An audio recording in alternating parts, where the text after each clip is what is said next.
March 15, 1974. Vincent Torino had killed 7 men for the Chicago outfit. The 8th was supposed to be his own brother Tony. That's exactly why he chose to bury him alive instead. Now, 11 years later, Charles Bronson stood in the middle of Vinny's movie set, script in hand, reading dialogue that described that exact burial. Word for word, shovel by shovel, even the color of the desert sand, Bronson's eyes found Vinny across the soundstage. The actor's face went cold. He knew. What happened in the next 2 minutes would either destroy Vinny's empire or prove that some secrets are worth killing to protect. The cast and crew watched in silence. The cameras kept rolling. And somewhere in the Nevada desert, Tony Torino's bones were still waiting to tell their story. Before we jump back in, tell us where you're tuning in from, and if this story touches you, make sure you're subscribed because tomorrow I've saved something extra special for you. The hook. The silence stretched like a taut wire ready to snap. Vinny could hear his own heartbeat thundering against his ribs as Bronson held the script pages, those steel-gray eyes boring into him from across the soundstage. The actor's weathered face was unreadable, carved from granite like the mountains surrounding Vegas. Vinny forced himself to walk forward, his Italian leather shoes clicking against the concrete floor.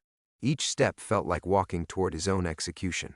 The crew, grips, lighting technicians, script girls, all sensed something electric in the air. They stood frozen, watching the 2 men like spectators at a gladiator match. "Charlie," Vinny said, his voice steady despite the storm raging inside his chest. "We need to talk." Bronson didn't move, just kept staring at those pages. When he finally looked up, his voice came out low and gravelly, like rocks grinding together. "Funny thing about this script, Torino. Real specific details for a piece of fiction, the desert location, the shallow grave 3 feet down, the way Tony had clawed at the wooden planks Vinny had laid over the hole, even the broken fingernails. Whoever wrote this knew everything. Let's take this to my office," Vinny said. He gestured toward the soundstage exit, but Bronson didn't budge. "Nah, I think we'll have this conversation right here." Bronson folded the script and tucked it into his back pocket. "See, I've been making movies for 20 years. Worked with killers, thieves, con men. Most of them were just playing parts." His eyes narrowed. "But you're the real deal, aren't you?" Vinny's hand instinctively moved toward his waistband where he kept the .38 snub-nose. Old habits. But pulling iron on Charles Bronson in front of 30 witnesses wouldn't solve his problem. It would create a dozen new ones. "You don't know what you're talking about," Vinny said. "Don't I?" Bronson took a step closer. "Vincent Torino, born Chicago, 1916, did muscle work for Salvatore Giancana before heading west. Built the Golden Sands with dirty money, then went legit, or tried to. Another step. But that script tells a different story, about a brother who got too close to the truth." The soundstage felt like it was shrinking. Vinny could sense the crew leaning in, straining to catch every word. This was supposed to be his triumph, his first movie production, the thing that would wash the blood off his hands and make him respectable. Instead, it was becoming his funeral. "Who wrote those pages?" Vinny asked. "That's the million-dollar question, isn't it?" Bronson pulled out a cigarette, struck a match against his boot heel. Could be anyone on this production. Director, writer, script supervisor. Hell, could be the catering guy. He took a long drag. But somebody knows where you buried Tony, and they want the world to know too. Vinny's mind raced through possibilities. The original script had been clean, a standard Western about a gunfighter seeking redemption. He'd read every draft. These new pages, the ones that described Tony's murder in forensic detail, they had to be recent additions. Someone was playing games with him. "What do you want?" Vinny asked. "Want?" Bronson laughed, but there was no humor in it. "I want to make a movie. Question is, which movie are we making? The sanitized Western about redemption, or the real story about a man who buried his own blood in the desert?" The set lights blazed overhead, hot as the Nevada sun. Sweat beaded on Vinny's forehead, but he didn't dare wipe it away. Any sign of weakness now would be blood in the water. "The original script," he said firmly. "We stick to the original." "Do we?" Bronson flicked ash onto the floor. Because these new pages, they're good, real good, authentic, you might say, raw emotion, method acting at its finest. His voice dropped to a whisper. Makes a man wonder what else is buried out there in the desert. That was when Vinny knew for certain whoever was behind this wasn't just trying to expose Tony's murder. They knew about the others too. 7 men for the outfit. Bodies scattered across 3 states, evidence that could put him in the electric chair twice over. The casino business had been his escape route, his path to legitimacy. But the past was like quicksand. The more you struggled, the deeper it pulled you down. 24 hours, Vinny said. I want those pages removed from the script. All copies destroyed. Bronson took another drag, studying him through the smoke. Or what? The question hung in the air like gun smoke. Around them, the crew pretended to work while hanging on every word. Cameras sat idle, lights blazed on empty sets, and somewhere in the Nevada desert, Tony Torino's bones waited to testify against the only family he'd ever known. Vinny straightened his tie, smoothed his jacket. When he spoke, his voice carried the weight of 11 years' worth of buried secrets. Or we find out exactly how far I'm willing to go to protect what's mine. Introduction. The words hung in the desert air like a death sentence, and for a moment that stretched into eternity, nobody moved. Then Bronson's weathered face cracked into something that might have been a smile, if smiles could cut glass. Now that, the actor said, dropping his cigarette and crushing it under his boot, sounds like a threat worth respecting. He turned and walked away, his spurs jingling against the concrete floor like wind chimes in a graveyard. The crew scattered like startled birds, suddenly finding urgent business with cables and lighting rigs. Within minutes, the soundstage was empty except for the ghosts of 11 years' worth of buried secrets. Vinny stood alone under the blazing lights, feeling every one of his 58 years settle into his bones like desert sand. The Golden Sands Casino had been his sanctuary, his proof that Vincent Torino could be something more than muscle for hire. But standing here now, surrounded by the detritus of his failed respectability, he felt like that scared kid from Chicago's South Side all over again. The drive back to the casino took him through the heart of Vegas, past the neon promises and carnival dreams that had drawn him west in 1963. The city had grown around him like a living thing, feeding on hope and hemorrhaging broken promises. He'd helped build this place, one bloody dollar at a time, and now it might be the thing that buried him. The Golden Sands rose from the desert like a mirage made real, 12 stories of gleaming glass and steel, its marquee blazing against the afternoon sun. Vinny had named it after the beaches of his childhood dreams, the ones he'd never seen until he was 37 and rich enough to buy his own piece of paradise. But paradise, he'd learned, could be just another kind of prison. He parked in his private spot behind the building and took the service elevator to the penthouse. The doors opened onto a world of cream-colored marble and floor-to-ceiling windows that offered a panoramic view of the city he'd helped corrupt. It was beautiful and cold and perfect, everything Tony would have hated. "Mr. Torino?" Maria's voice drifted from the kitchen, warm as fresh bread. "You're home early."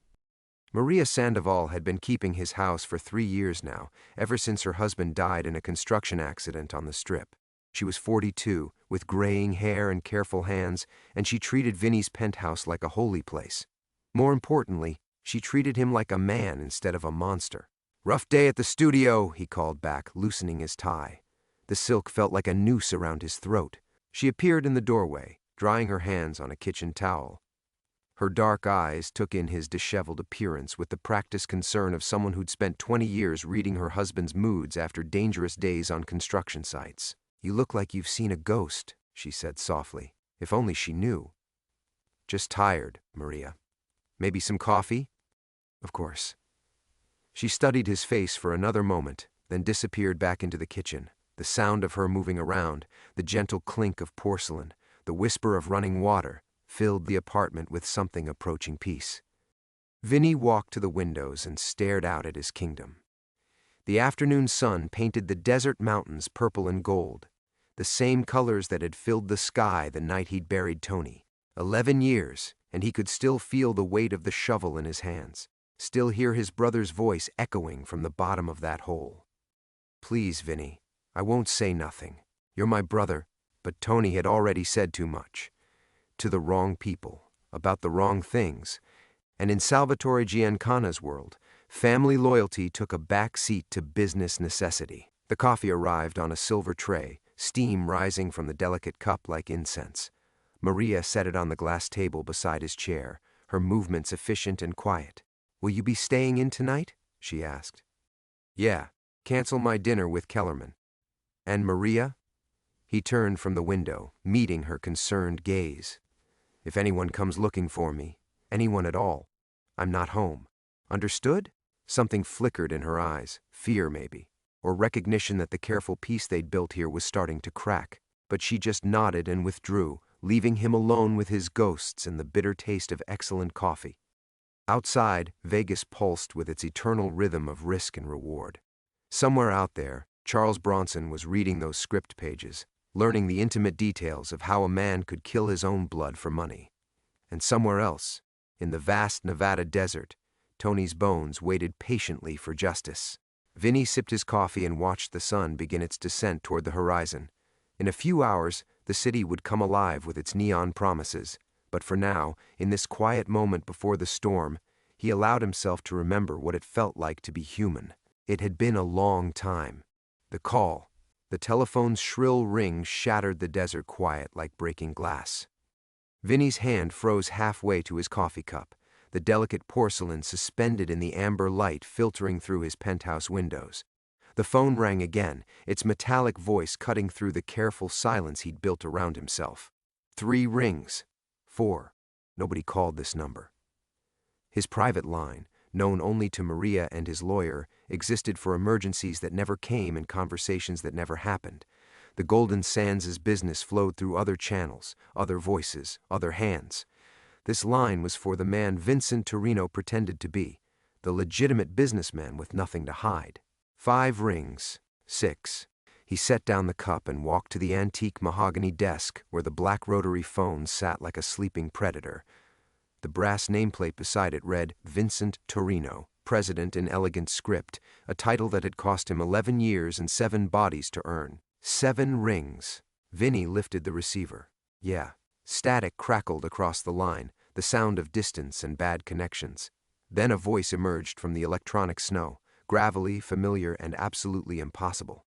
"Hey, Vinny." The receiver slipped from his fingers, tumbling toward the marble floor.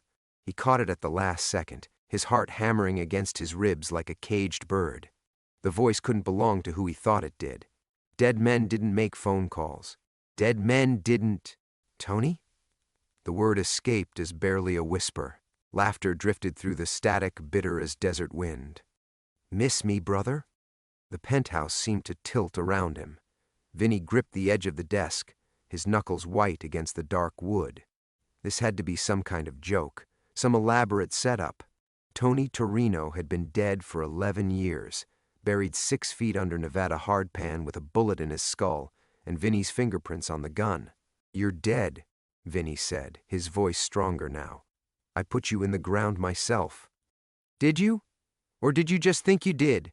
The static cleared for a moment, making the voice sharp and immediate. "Tell me something, Vinny. You ever go back to check on that grave? Ever make sure I stayed put?" The desert. The shallow hole 3 feet down instead of 6 because the ground had turned to stone. The way Tony's fingers had twitched even after the shot, like some part of him was still fighting to live. Vinny had covered him with wooden planks and 2 feet of sand, then gotten the hell out before dawn. But 2 feet wasn't 6 feet. And sometimes, in the desert, 2 feet wasn't enough. "Impossible," Vinny breathed. "Lot of impossible things in this world, brother. Like how someone could write a movie script that knows exactly how you killed me, exact details, down to the broken fingernails." The voice paused, letting the words sink in like poison. Makes a man wonder who's been talking to screenwriters. The script pages. The intimate knowledge of Tony's murder. Vinny had assumed someone from the old crew was playing games with him, using buried secrets as leverage.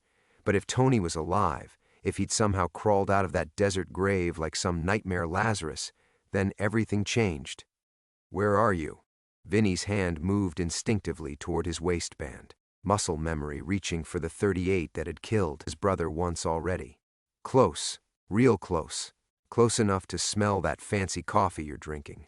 Close enough to watch you through those big windows of yours. Vinny spun toward the glass, his eyes scanning the buildings across the strip. Sunlight bounced off 1,000 windows, any one of which could hide a dead man with a telephone and a rifle. The city that had been his kingdom suddenly felt like a fishbowl, transparent and exposed. "What do you want?" Vinny asked. "Justice, revenge, family reunion." The static swelled again, making the voice sound like it was calling from the bottom of a grave. "But mostly, I want to finish our conversation. The one you cut short with that bullet. Tony, listen. No, you listen. 11 years I've been waiting for this. 11 years of crawling through that desert, getting patched up by people who don't ask questions, learning how to be dead while staying alive. You want to know who wrote those script pages? I did. Every word, every detail, every broken fingernail. The line went quiet except for the electronic hiss of distance and time.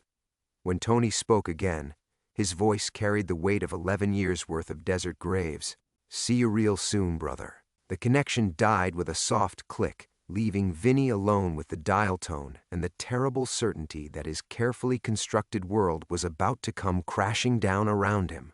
Outside, Vegas blazed in the afternoon sun, oblivious to the resurrection taking place in its neon heart. Early development.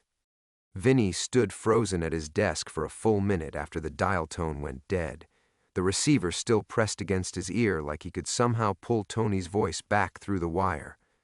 When he finally set it down, his hand was trembling, barely perceptible, but enough to rattle the brass nameplate that proclaimed him a legitimate businessman. Tony was alive. The words circled his mind like vultures, each pass revealing new horrors. If his brother had survived that bullet, survived 11 years in the desert, then every move Vinny had made since 1963 was built on sand. Every investment, every relationship, every carefully constructed lie about his transformation from Chicago muscle to Vegas mogul, all of it could crumble with a single phone call to the wrong person. He walked to the bar cart and poured 3 fingers of bourbon, his movements mechanical and precise. The amber liquid burned going down, but it didn't touch the ice spreading through his chest. Outside, the first neon signs were flickering to life as evening crept across the desert, turning Vegas into its nighttime self, beautiful and predatory and completely indifferent to human suffering. The penthouse intercom buzzed. Maria's voice, warm but cautious. "Mr. Torino? There's a gentleman here to see you." Vinny's blood turned to lead. "I'm not seeing anyone tonight. He says it's about the movie. Says his name is Kellerman. Jerry Kellerman, the director." Vinny had forgotten about canceling dinner, forgotten about everything except the impossible voice on the telephone. But maybe Kellerman had answers. Maybe someone on that film set knew more than they were letting on. Send him up. Kellerman emerged from the elevator 5 minutes later looking like he'd aged a decade since morning. His thick glasses sat crooked on his nose, and his usually perfect hair hung in greasy strands across his forehead. The man who'd pitched Vinny on the movie as a simple western about redemption now looked like he'd seen his own death certificate. "Jesus, Vinny," Kellerman said, accepting the bourbon with shaking hands. "We got problems. Tell me something I don't know." "Bronson's gone. Just walked off the set after your little confrontation. Packed his trailer and disappeared." Kellerman drained half his glass in one swallow. "But that's not the worst part." Vinny waited, watching the director's face cycle through various shades of fear and confusion. "Those script pages, the ones that spooked you so bad, they're not the only ones. There's more, a whole new act, detailed descriptions of other murders, other graves." Kellerman's voice dropped to a whisper. "Vinny, somebody knows everything." The bourbon glass slipped from Vinny's fingers, shattering against the marble floor. The sound echoed through the penthouse like breaking bones. "How many people have seen these pages?" "I don't know. They showed up in everyone's trailer this afternoon. Cast, crew, even the catering truck." Kellerman pulled a folded script from his jacket with the reverence of a man handling a poisonous snake. "This one's got your name in it, Vinny. Not your character's name, your real name." The pages felt like ice against Vinny's fingertips. His eyes scanned the dialogue, recognizing conversations that had taken place in dark Chicago alleys and desert highways. Words spoken to dead men who should have taken their secrets to the grave. Interior, Chicago warehouse, night, 1962. Vincent Torino stands over a bound man, A38 in his hand. Vincent, nothing personal, Mickey. Just business. Mickey Santoro, my family, Vinny. Think about my family.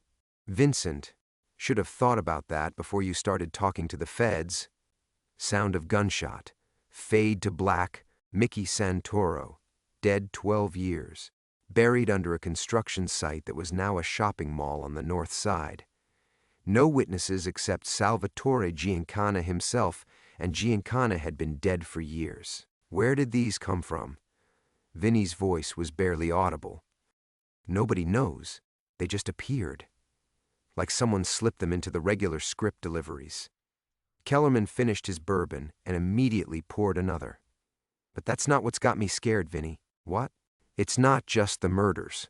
There's stuff in here about money laundering, about how you built this place, names, dates, bank account numbers. Whoever wrote this, they've got documentation, they've got proof. The penthouse walls seem to be closing in. Vinny walked to the windows and stared down at the Golden Sands main floor, where tourists and high rollers played their games of chance, oblivious to the real game being played 40 floors above their heads. Any of the crew say anything? Notice anyone acting strange? That's just it. Everyone's acting strange. The whole production's spooked. People are talking about walking away, breaking contracts. Nobody wants to be associated with this thing. Kellerman joined him at the window.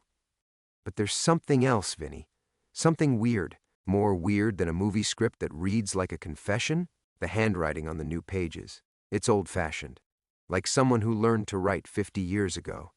And there's something about the paper. It's got this musty smell, like it's been buried underground. Middle development. The musty smell hit Vinny like a physical blow. He snatched the pages from Kellerman's hands, pressing them to his face. Desert earth, decomposition, the exact scent that had clung to his clothes for weeks after he'd crawled out of that shallow grave, thinking his brother was dead.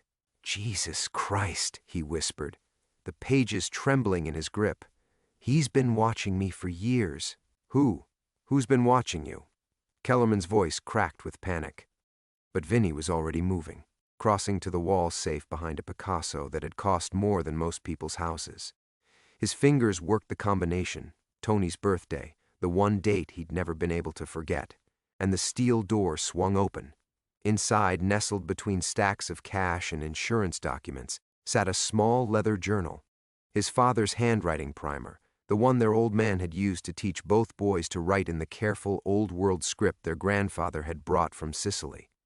Vinny flipped through the pages, comparing the faded exercises to the script in his hands. The loops were identical.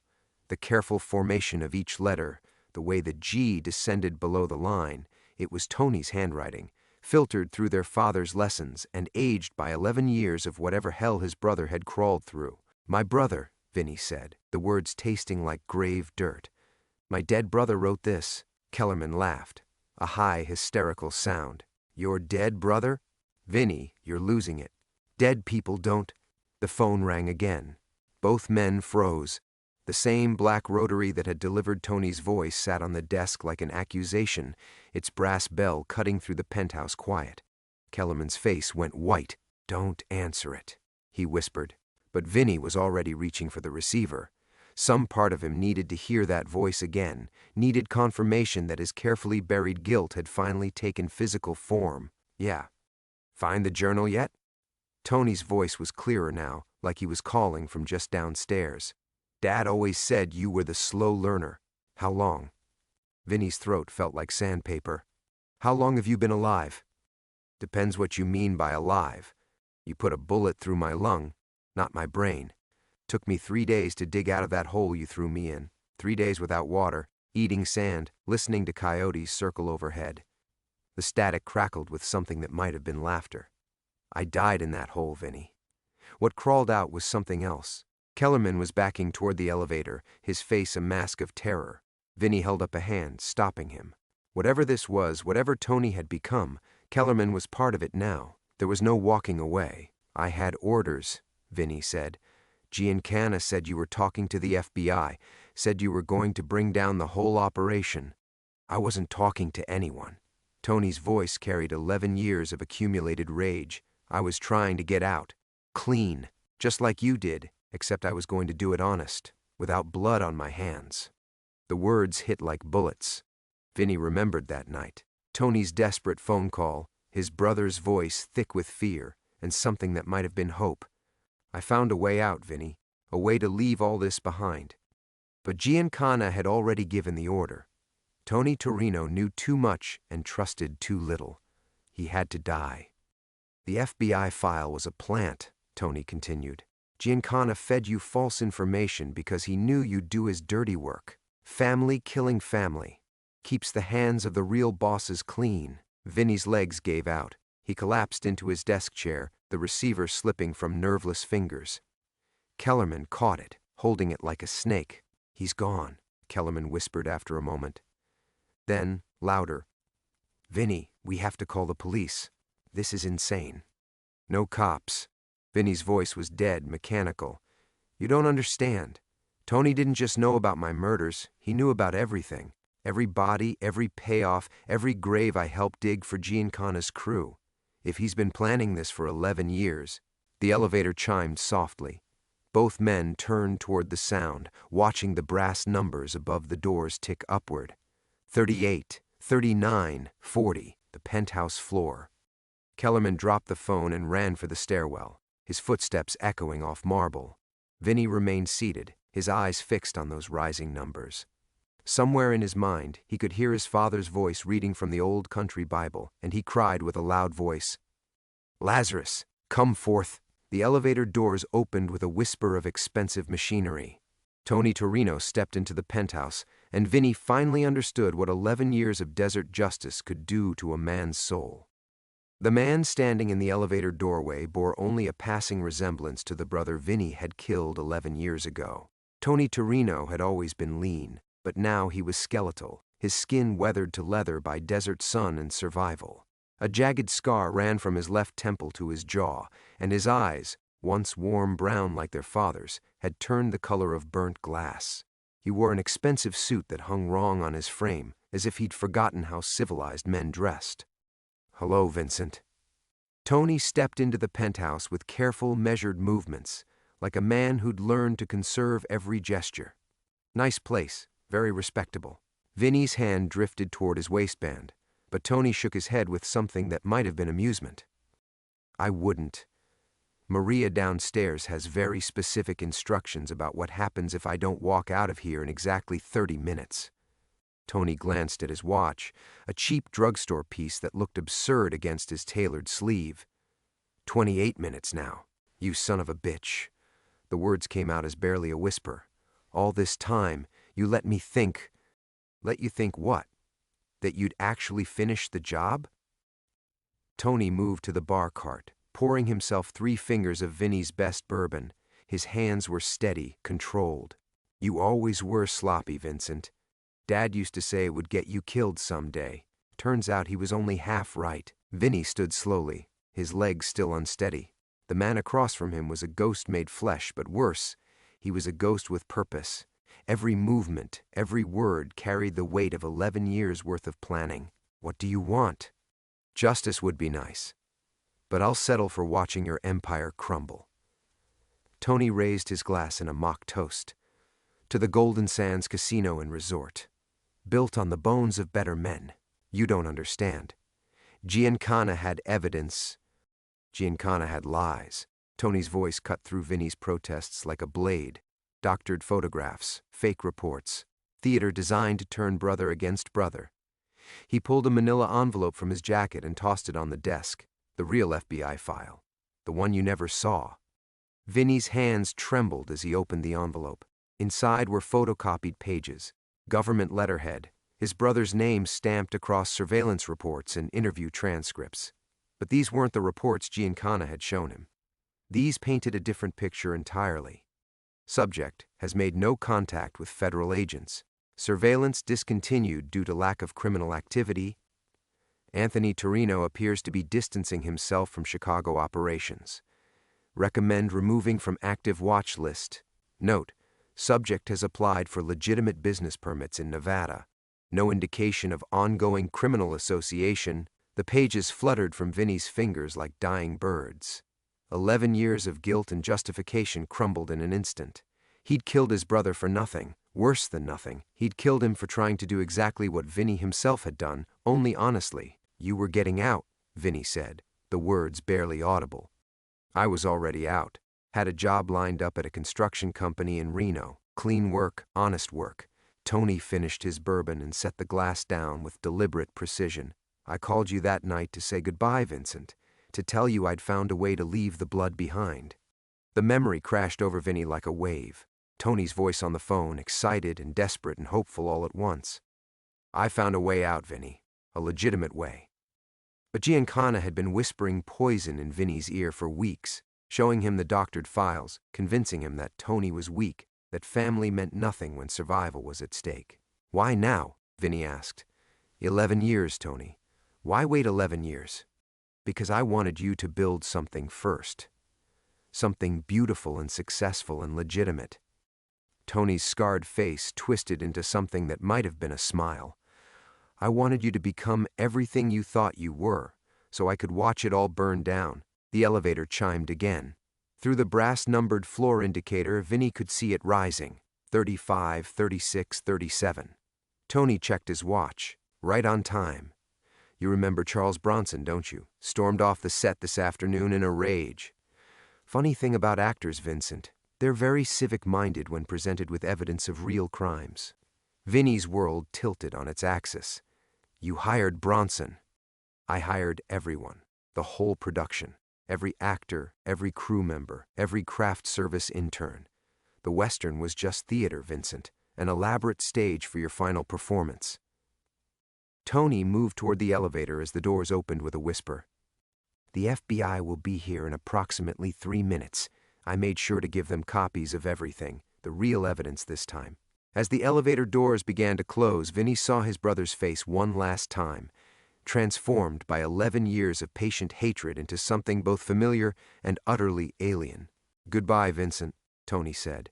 "Dad would have been so disappointed in both of us." The doors closed with a sound like a coffin lid, leaving Vinny alone with the scattered files and the terrible understanding that he'd been wrong about everything: his brother, his guilt, and most of all, himself. The silence in the penthouse felt alive, pressing against Vinny's eardrums like deep water. He stood motionless among the scattered FBI files, their white pages catching the neon glow from the strip below. 3 minutes. Tony had said 3 minutes until the FBI arrived, but time moved differently now, stretched thin like taffy, each second an eternity of crystalline understanding. Vinny's legs moved without conscious thought, carrying him to the floor-to-ceiling windows that had once represented triumph. 40 floors below, the golden sands pulsed with manufactured joy. Tourists fed quarters into slot machines. Dealers shuffled cards with practiced efficiency, and cocktail waitresses wove between tables carrying liquid courage. His empire, built on blood he'd convinced himself was necessary, on a brother's grave he'd dug with his own hands. The phone rang again. Not the black rotary this time, the secure line, the one only 5 people in the world knew existed. Vinny stared at the sleek modern handset, watching it vibrate against its cradle like a dying insect. Maria's voice would be on the other end, or perhaps Detective Morrison from Metro PD, someone he'd cultivated carefully over the years with generous campaign contributions and Christmas bonuses, someone who might still buy him time. He let it ring. Instead, he walked to his father's desk, the massive oak piece he'd shipped from Chicago after the old man's funeral. The bottom drawer stuck, warped by decades of desert heat, but yielded to his desperate pulling. Inside, beneath stock certificates and insurance policies, lay the object he'd hidden from himself for 11 years, Tony's St. Christopher medal. The silver had tarnished black, and dried blood still crusted the chain where it had torn from his brother's neck that night in the desert. Vinny had told himself he'd kept it as a reminder, a memorial to necessary sacrifice. Now he understood the truth. It was evidence of his own damnation, kept close like a splinter he'd never had the courage to dig out. The elevator machinery hummed in the shaft, someone else ascending. Not Tony. He was long gone, probably watching from some prearranged vantage point as his 11-year plan reached its crescendo. The FBI, then, federal agents with their crisp suits and unwavering certainty, carrying handcuffs that would transform Vincent Torino from casino mogul to defendant in a single metallic click. Vinny pressed the metal against his palm, feeling its sharp edges bite into his skin. The pain was clean, honest in a way nothing else had been for years. Outside, a distant siren wailed through the desert night, not unusual in Vegas, where emergency and excess lived side by side. But tonight it sounded like Judgment Day. The secure phone stopped ringing. In its place came the building's fire alarm, a harsh electronic shriek that meant someone had pulled the manual switch. Tony's final touch, clearing the building of witnesses, giving the federal agents a clean stage for their arrest. Even in revenge, his brother was methodical, careful, professional, everything Vinny had never been. He thought of their father, dead 15 years now, who'd taught them both that family was sacred. Blood protects blood, the old man had said, over and over until it became a prayer. But Vinny had perverted that lesson, turned it inside out. He'd spilled family blood to protect himself, convinced himself it was survival when it was really just cowardice, dressed up in expensive suits. The elevator chimed. 39th floor, 38th. Someone was coming down, not up. Kellerman, probably, fleeing the building like the rats that always knew when ships were sinking. Smart man. There was no percentage in being associated with Vincent Torino tonight. Vinny opened the metal and found his father's inscription, worn but still legible for Anthony. Safe travels always. Love, Papa.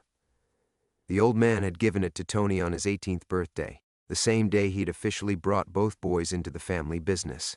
Protection for the son who'd needed it most, who'd always been too gentle for the life that swallowed them both. The penthouse door exploded inward. Not the elevator. They'd come through the stairwell, tactical teams moving with military precision. Black uniforms, body armor, automatic weapons trained on every corner of his sanctuary. Behind them, men in suits, badges gleaming like small suns. The FBI had arrived exactly on schedule, as choreographed as everything else in Tony's grand production. Vincent Torino. The lead agent stepped forward, his voice cutting through the fire alarm's wail. You're under arrest for multiple counts of murder, racketeering, and conspiracy. Vinny closed his fist around the St. Christopher medal and smiled. For the first time in 11 years, he felt something like peace. I've been waiting for you, he said, and meant it. Climax. The lead agent, a lean man with premature gray hair and eyes like winter morning, stepped closer, handcuffs gleaming in the neon wash from the strip. Behind him, the tactical team maintained their positions with practiced efficiency, weapons trained but fingers relaxed. They'd done this dance before, knew how men like Vincent Torino usually surrendered, with lawyers' names and threats about connections, about phone calls that would make this all disappear by sunrise. Agent Patterson, FBI. The man's voice carried the flat authority of someone who'd arrested senators and street dealers with equal dispassion. Mr. Torino, I need you to slowly remove your hands from your pockets and place them where we can see them. Vinny opened his fist, revealing Tony's tarnished metal. It caught the light like a small star, the saint's worn face almost invisible beneath 11 years of neglect. I want to make a statement. You'll have plenty of opportunity to talk once you're in custody. Patterson gestured toward the scattered FBI files on the desk. We've already reviewed the evidence your brother provided. Very thorough documentation. You don't understand. Vinny stepped away from the window, his movements deliberate, careful not to trigger the tactical team's reflexes. Tony gave you the murders I committed for the Chicago outfit, but he doesn't know about the others. The room went silent except for the distant fire alarm still echoing through the building's lower floors. Patterson's eyes sharpened, the professional mask slipping just enough to reveal genuine interest. What others? Vinny walked to his father's desk, agents tracking his movement but allowing it. He pulled open the top drawer, removing a small leather address book, the kind old men used before computers made memory obsolete. Its pages were filled with names, dates, locations, all written in his father's careful script. 43 bodies, Vinny said, setting the book on the desk like an offering. From 1961 to 1974, Contract killings, witnesses, rivals, men who crossed Sam Giancana or asked too many questions. He touched the metal again, finding strange comfort in its sharp edges. Tony only knew about the Chicago operations. He never knew I kept working after I came to Vegas. Patterson approached the desk slowly, his eyes fixed on the address book. "You're confessing to 43 murders?" "I'm confessing to 43 executions." Vinny's voice was steady now, cleansed by truth. "There's a difference. Murder implies passion, rage, some human emotion. What I did was just business. Cold, efficient, profitable business." One of the tactical officers shifted position, and Vinny caught a glimpse of his face beneath the helmet. Young, maybe 25, with the kind of clean-shaven earnestness that suggested military background. The kid was staring at him with something approaching awe, as if trying to reconcile the well-dressed casino owner with the monster he'd just confessed to being. "Each entry has GPS coordinates," Vinny continued, flipping through the address book's pages.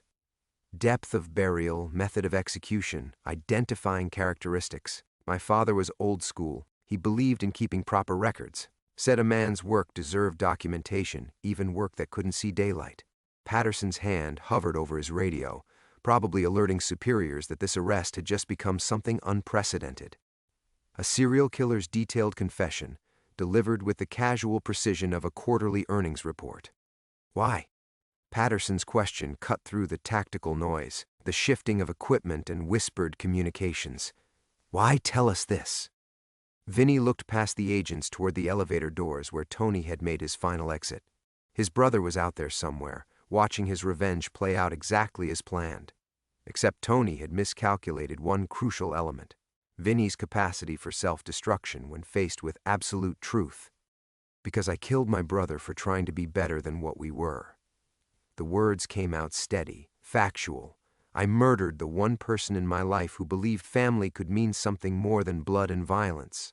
Tony spent 11 years planning this moment, thinking the worst punishment would be watching me lose everything I'd built. Vinny held up the St. Christopher medal, letting it catch the light one final time before setting it on the desk beside the address book. But he was wrong. The worst punishment is living with what I am, what I've always been. He looked directly at Patterson, meeting those winter-gray eyes without flinching. Tony thought he was destroying Vincent Torino, respectable casino owner. He didn't realize that man never existed. There was only ever the killer, wearing increasingly expensive suits. Patterson nodded to his team, and the handcuffs clicked into place with surprising gentleness. The metal was cold against Vinny's wrists, but not uncomfortable.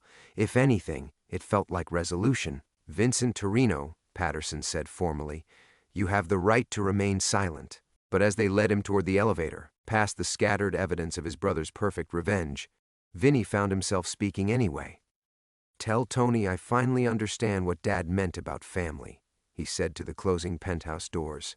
"Blood protects blood, even when protection means paying the price." The elevator descended toward justice, carrying the last of the Torino brothers into the bright, unforgiving light of truth. The Clark County Courthouse stood like a monument to moral certainty in the desert morning, its limestone facade already radiating heat at 7 a.m. Vincent Torino sat in the federal holding cell's corner, watching dust motes dance through the barred window's light. 3 months had passed since that night at the Golden Sands. 3 months of lawyers and depositions, and the slow machinery of justice grinding toward its inevitable conclusion. His hands were clean now, literally. No manicures, no expensive moisturizers, just soap and water and the honest calluses that came from prison laundry duty. But it was more than that. For the first time in 30 years, Vincent Torino's hands were clean in ways that mattered. The confession had taken 4 days to complete.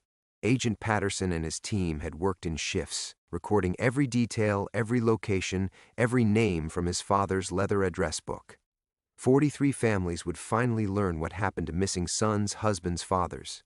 43 graves would get proper headstones. It wasn't redemption. Nothing could wash away that much blood. But it was accountability. "Torino." The guard's voice cut through his meditation. "Time to go." The courtroom was packed beyond capacity. Faces pressed against every available surface, like pilgrims at a shrine. Victims' families filled the front rows, their eyes carrying decades of unanswered questions and sleepless nights. Behind them, reporters from every major newspaper and television network, their cameras and notebooks ready to document the final act of a Vegas legend's fall. Judge Martinez looked older than her 60 years, weathered by 3 decades of weighing justice against mercy. She'd seen every species of criminal cross her courtroom, but Vincent Torino represented something different. A man who'd chosen damnation over salvation, then chosen confession over comfortable lies. The defendant will rise for sentencing. Vinny stood slowly, feeling the weight of every eye in the courtroom. His public defender, a earnest young woman who'd tried valiantly to construct some defense from the wreckage of his confessions, rose beside him with obvious reluctance. There was nothing to argue, no mitigating circumstances that could balance the scales of 44 murders. 44. They'd found Michael's body exactly where Vinny had said it would be, buried in a wash 30 miles outside Vegas with Tony's blood still on his shirt. His brother's revenge had been perfect in its simplicity. Force Vincent to confront not just his crimes, but the man he'd murdered to hide them. "Mr. Torino," Judge Martinez said, her voice carrying the formal weight of final judgment, "the court sentences you to life imprisonment without the possibility of parole, to be served consecutively for each count of murder in the first degree." The gavel fell like thunder, echoing through the packed courtroom. Somewhere in the gallery, a woman sobbed, probably Margaret Kellerman, whose husband had disappeared in 1968 after asking too many questions about casino finances. Vinny had put 2 bullets in Danny Kellerman's head and buried him in the Nevada desert, another entry in his father's meticulous records. As the bailiffs moved to escort him from the courtroom, Vinny caught a glimpse of familiar scarred features in the back row. Tony sat motionless among the crowd, wearing a simple gray suit and an expression of profound sadness. Their eyes met for an instant across the span of justice and blood, and Vinny saw something unexpected in his brother's face, not triumph, but grief. The realization hit him like a physical blow. Tony hadn't wanted revenge. He'd wanted his brother back. The elaborate charade with Bronson and the film crew, the careful orchestration of evidence and confession, it had all been a desperate attempt to save Vincent's soul by forcing him to acknowledge what he'd become. Blood protects blood, even when protection meant destroying the monster to save the man. The holding cell door closed with mechanical finality, but Vinny barely noticed. In his pocket, pressed against regulations but overlooked by sympathetic guards, was a letter that had arrived that morning. No return address, just his name written in familiar handwriting. "Vincent, I'm leaving Las Vegas today. There's nothing left here for either of us except ghosts and regrets. But I want you to know that somewhere in that courtroom, watching you finally tell the truth, I saw our father's son again. Not the killer you became, but the brother who used to protect me from bullies and sneak me extra dessert when Mama wasn't watching. The families deserve to know. The dead deserve to be mourned properly. You gave them that gift, even knowing it would cost you everything.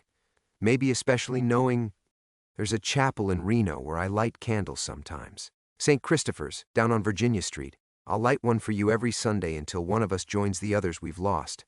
Not for forgiveness. Some things can't be forgiven.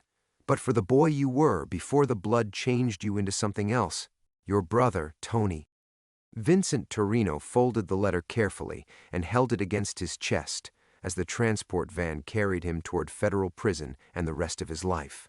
Through the reinforced window, he watched Las Vegas shrink in the distance, its neon promises fading into desert heat shimmer.